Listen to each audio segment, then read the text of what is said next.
Devant la petite épicerie du quartier, les cartons sont chargés dans le silence. D'ici une trentaine d'heures, ces 2 camions seront à la frontière ukrainienne. À la baguette, Marian et Louba, un couple ukrainien en France depuis près de 20 ans. Quand la guerre a éclaté, ils n'ont pas hésité. Une affiche et quelques annonces sur les réseaux sociaux ont suffi. L'appel à la solidarité était lancé. Qu'est-ce qui vous manque pour la prochaine fois? Ce sera la même chose. Il nous manque beaucoup d'avions. Ouais, ça, je suis d'accord. Ça, je suis d'accord. Il faut que je vienne quoi, lundi, mardi? Les habitués se sentent concernés. J'ai fait une commande de médicaments, les pansements israéliens, la compressif et les points de suture. Merci, merci, au revoir. Bien, et toi? Je pense que si on était nous dans le même cas, on serait terriblement contents d'avoir un soutien d'un autre pays, d'autres personnes qui se soucient de ce qui peut se passer à 2000 km. C'est important et pour nous, ça correspond à un petit effort, mais qui en réalité n'est pas si conséquent que ça. Ça ne met pas en péril notre équilibre au quotidien et pour eux, c'est déjà beaucoup. Si Louba demande du matériel médical, c'est parce qu'elle connaît la réalité sur place. Oui, ça manque les médicaments aussi pour les citoyens. Même ma mère, elle m'a demandé, elle a vu aussi sur les réseaux qu'on fait ça, elle m'a dit je n'ai plus de médicaments pour la tension, il n'y a plus dans les pharmacies. Mais je ne sais pas trop comment faire pour l'envoyer. J'ai mis une adresse et tiens maman, non, c'est pas maintenant comme ça.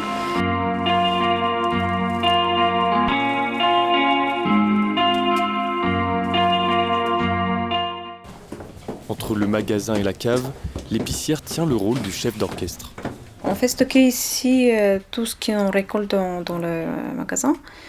Et 2-3 jours, ça reste ici. Puis on fait trier un peu nourriture, produits hygiène, produits bébés et médicaments à part.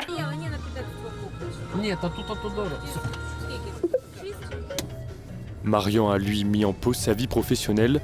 Habituellement ouvrier dans le bâtiment, l'Ukrainien trie et charge les dons qu'il doit répartir dans les 2 camions. Un véritable casse-tête logistique.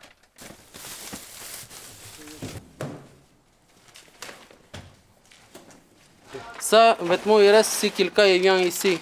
C'est plus, il peut aider ici parce que les gens, quand ils quittent son domicile, et son vêtement sont rien. J'essaie de faire le maximum. Qu'est-ce que je peux faire? Aider son pays n'était pas une option. Je n'ai pas pensé pour ça, vous voyez, on est tous comme les chocs, c'est pour nous surprise. Tout le monde il parle, après il dit non, c'est pas possible, c'est pas possible. Même vous bien comprendre, comme tous les présidents, ils disent non, c'est pas possible, les Russes ils n'ont jamais attaqué l'Ukraine. Parce qu'avant on est comme les frères et maintenant c'est fini.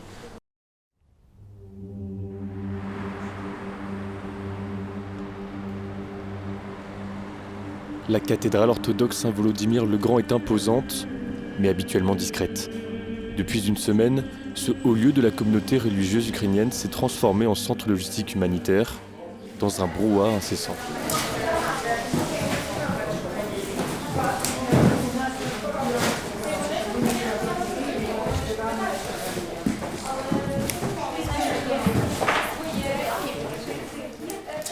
Ior est le recteur de la cathédrale. Lorsqu'il ne donne pas la messe, il supervise l'organisation des dons. Entrez, madame, s'il vous plaît.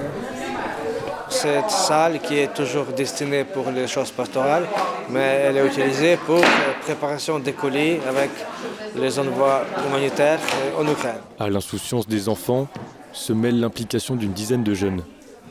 Ukrainiens, Français, Moldaves et même Russes se donnent rendez-vous ici tous les jours, unis sous une seule et même bannière, la paix.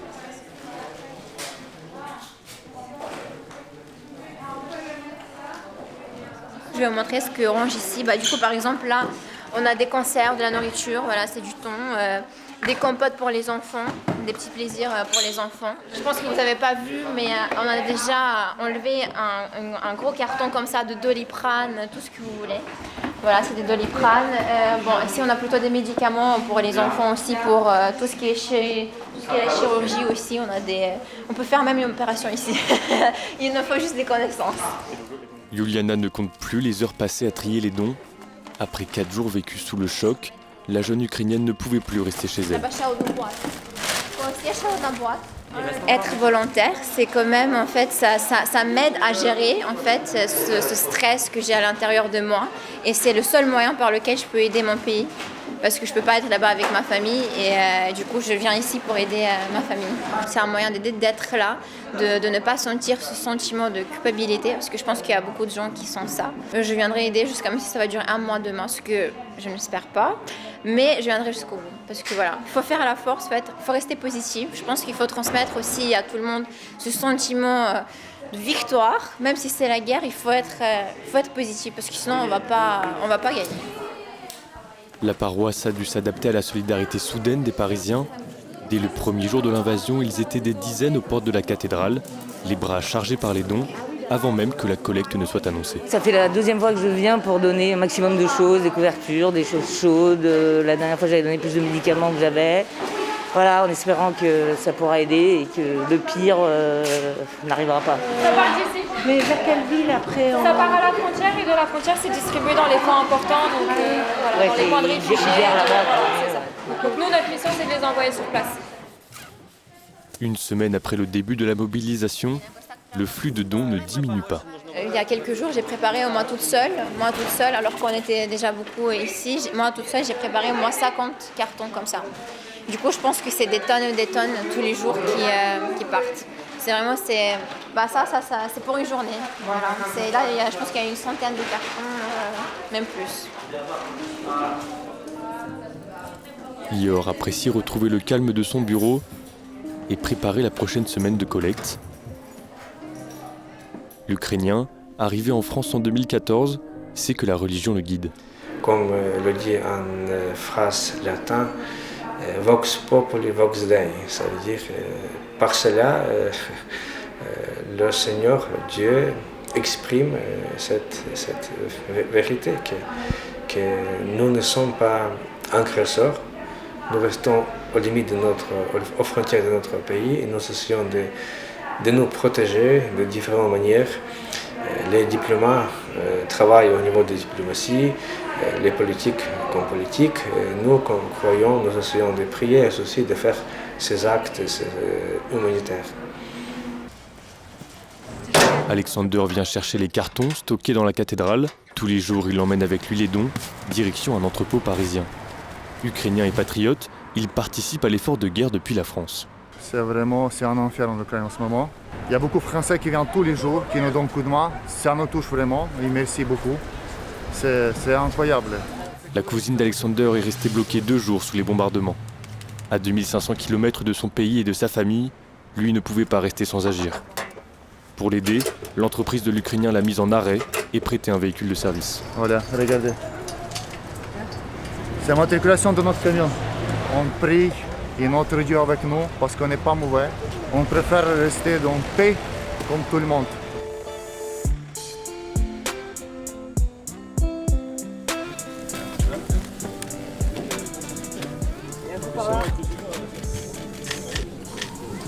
Ce sont les héros de la journée. Les chauffeurs de la protection civile s'apprêtent à monter dans leur camion, direction la frontière ukrainienne.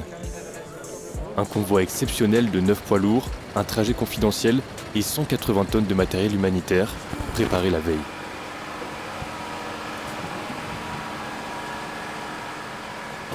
La nuit avance, le 7e camion vient tout juste d'être rempli. Il manque 2 poids lourds pour que le convoi soit prêt. La soirée est loin d'être terminée. Heureusement, la protection civile peut compter sur ce qu'elle appelle ses petites mains. Même 30 dernières années, oui, c'est la plus grosse action collecte de dons, de tri et d'expédition en humanitaire. Donc c'est une capacité de réaction rapide qui est nécessaire et obligatoire pour pouvoir monter un tel centre logistique en l'espace de peu de temps. Depuis Paris, le siège de la protection civile a contacté l'ensemble des antennes locales. Les consignes étaient claires, chaque commune lance un appel aux dons et doit les acheminer à Strasbourg, ville française la plus proche de l'Ukraine. Une campagne éclair rendue possible grâce à la présence de nombreux bénévoles. Je sais pas alors, je sais pas. Coordonnés par des membres de l'association comme Anthony. C'est quoi, c'est toujours la filière vêtements ? C'est quoi ces vêtements aussi? C'est ça? Je sais pas, Là, ici, c'est des cartons qu'on a pris. Ok, ça marche. Là, juste à côté. Ok, là, c'est des vêtements aussi qui vont arriver normalement. Les 80 volontaires mobilisés le matin même sont indispensables à l'opération. Ça arrive sur palette. Et les palettes, on peut autant avoir des habits, qu'on peut avoir de l'hygiène, qu'on peut avoir des denrées dedans. Donc du coup, on est obligé de tout ouvrir et de tout reconfectionner. L'entrepôt tourne à plein régime. Comme à l'usine, les bénévoles travaillent à la chaîne. Le matériel hygiénique et médical est omniprésent. Ce sont les deux ressources demandées en priorité par l'Ukraine. Non mais il y a des sardines, Chaque colis arrivé à Strasbourg est ouvert, inspecté et trié. La protection civile veut faciliter la tâche aux ONG présentes à la frontière. On va regarder vraiment date de péremption par date de péremption. Et là, on redécoupe tout. Tout ce qui est tulle gras, tout ce qui est pansement.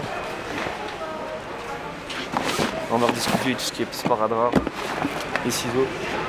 Et c'est elle, la grande chef, qui a tout découpé, qui a tout pris qui fait ça minutieusement, pardon. Ils ont voulu bien faire, ils ont mis tout ce qui était médical et paramédical ensemble, mais idéalement on essaye de trier au plus près, au mieux, pour que quand ils arrivent, ils soient pas obligés de déballer les cartons et chercher ce qu'il y a dedans, quoi.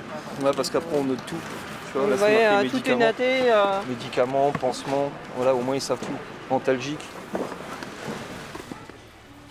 Il est minuit.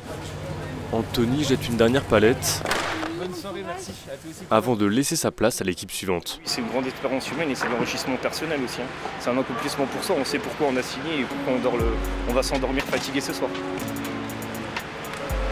Les bénévoles continueront de trier jusqu'à 3h du matin.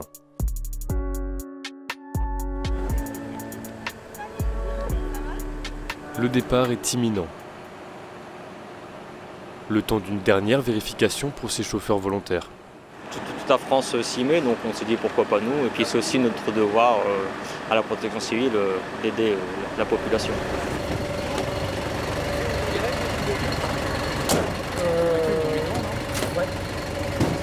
Allumez les radios.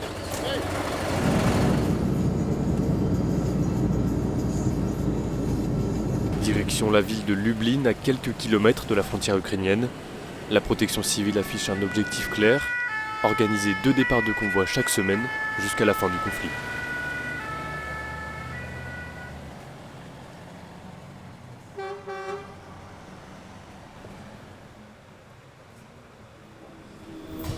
Depuis le début du conflit, IOR organise un chapelet tous les soirs. 1 heure de recueillement et prière pour le peuple ukrainien.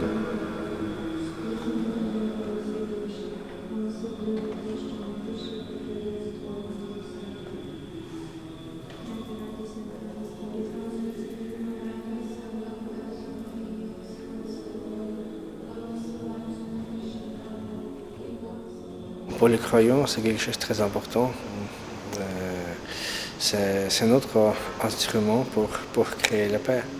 Je voudrais juste remercier tous les Français et tous les gens de bonne volonté de tout leur soutien, de leur accompagnement de notre paroisse et de notre pays dans cette période très, très douloureuse. Merci beaucoup. Nogent-sur-Marne. Le départ est prévu dans quelques minutes, le temps de discuter autour d'un café. Ce soir, pour la première fois, Marion ne partira pas seul. Il espère refaire de nombreux trajets, mais ce n'est pas suffisant selon lui. Il faut plus aider, et pas avec les marchandises, avec l'alimentation. Il faut plus donner les armes. Vous voyez, même si vous ne pouvez pas couvrir du ciel, il faut donner les avions, il faut donner les raquettes qui ont pu tomber les avions du fasciste. Pour ce voyage, Marion ne se limite pas à l'aide humanitaire. Il emmène avec lui un volontaire qui s'engagera dans l'armée ukrainienne. Il a souhaité rester anonyme. On est 4 pour aller et il y a une qui traversait les frontières pour faire les batailles. Il y a une qui reste.